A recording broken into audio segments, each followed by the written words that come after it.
A protest group is literally advocating for humanity to surrender to monsters and offer regular sacrifices.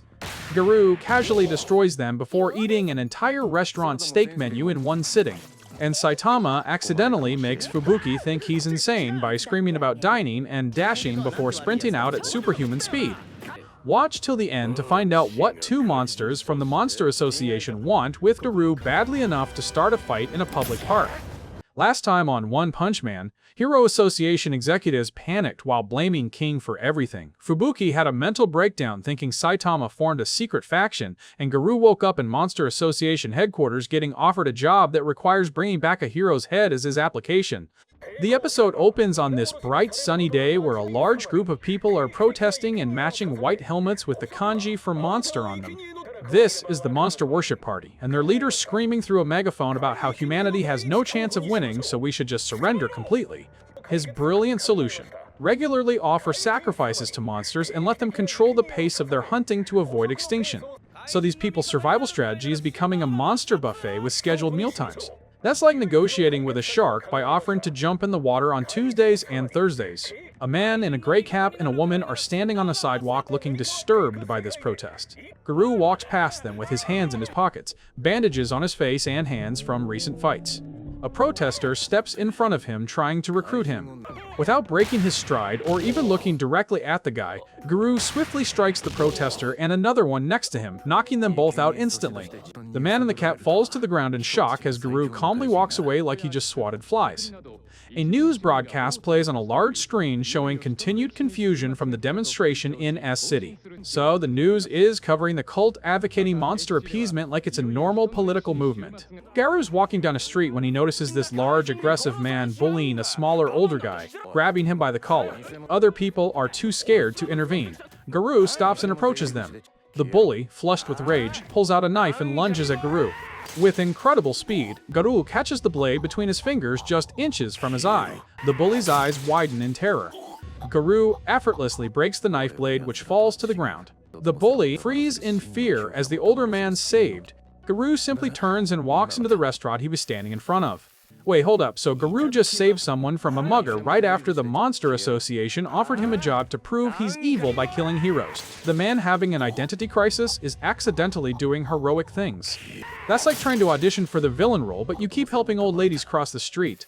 Inside the restaurant, a sizzling, extra thick steak gets served to Garoo. He devours it in seconds and sits back still unsatisfied. He calls the waitress over and points at the menu. What follows is this comedic montage of him devouring the entire steak menu one after another with immense speed, shocking other customers. He finishes by chugging a large pitcher of water like he's been wandering a desert. The scene cuts to another booth where Saitama's sitting alone with a bag of vegetables and a single empty plate. He has this look of sudden dawning horror. His wallet is gone. Saitama begins sweating profusely, his face turning blue with panic. In a thought bubble, he imagines calling Genos for help, but dismisses the idea. Then Fubuki appears standing over his table. The man doesn't even remember the person who invaded his apartment last episode. Fubuki sits opposite him, explaining her goal of maintaining #1 rank in B class by recruiting all top heroes into her faction, the Blizzard Group. You can join my group or be crushed. Which will it be? Saitama doesn't respond because he's still panicking about his wallet. A waiter arrives with a huge platter of French fries. Seeing the perfect moment, Saitama slides his plate over to Fubuki. As she munches down on the food, she notices his devious smile. She's sitting there thinking Saitama's probably happy to work for her. A shriek rings out about a dying and dasher who just sprinted off. Playing the hero to save his own behind, Saitama also rushes off, plastering the bill onto Fubuki in the process. Absolutely zero concerns about sticking her with his meal. After Garoo scrambled out of the restaurant and made his way down the road, he notices a group of young bullies picking on Tereo. Having gone over and dispelled the bullies, the kid starts praising him, recounting how Garoo's actually a good guy being attacked unfairly by all the heroes. Annoyed because he thinks he's a monster at this point, Garoo considers going demon mode and flicking the kid away to prove it. However, our bald king who's been chasing from the restaurant finally catches up and arrives. Yet it ain't what you think. Due to the fact that Saitama also had no money and needed to ditch the diner, he hilariously lets Garoo off on the thievery just this once and forgives him without Garoo ever turning his way or revealing who he is. He goes to leave. Now annoyed, Garoo turns and makes the dire mistake of fully confronting him. Obviously, Garoo doesn't have a clue who Saitama is, which is evident when Tereo points out he's not even in the hero directory. Walking towards Saitama, who hasn't turned around, Garoo thinks about how it's not the worst that the Monster Association looked down on him, but now here's some no-name snotty brat taking pity on him for being too poor to pay for meals. Reaffirming he isn't with the Monster Association in his head, but will take their offer anyway, he proceeds to walk up, ready to blow Saitama down with one strike. Grabbing the Baldy's shoulder, Garoo appears ready to take out Saitama with one quick rage-filled strike. However, before he has time to react, Saitama instinctively throws a backhand under the premise he can't fight as he's a wanted man. Garoo gets knocked out instantly. Waking up in a panic, Tereo asks if he's okay while telling him the Baldy was freaking out, thinking he may have murdered someone before quickly running off. Emerging from the shadows, Bug God and Royal Ripper, who'd been watching, decide he isn't worthy to be called a monster after seeing him defeated so easily by a random no-name caped Baldy. Royal Ripper reveals Joro sent them to follow and monitor Garoo.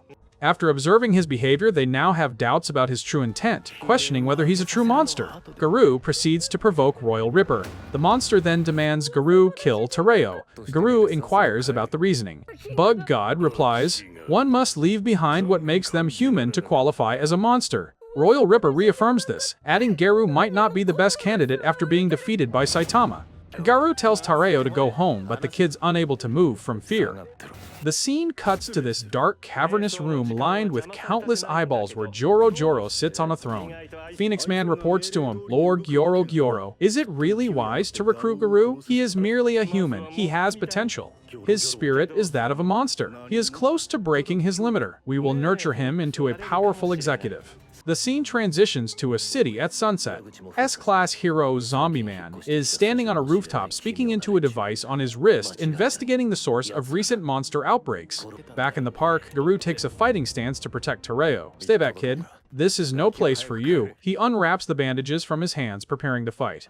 Royal Ripper attacks Tereo, but the strike gets stopped instantly by Garoo, who hoists the blade monster up by his own weapons and delivers a swift kick to his abdomen.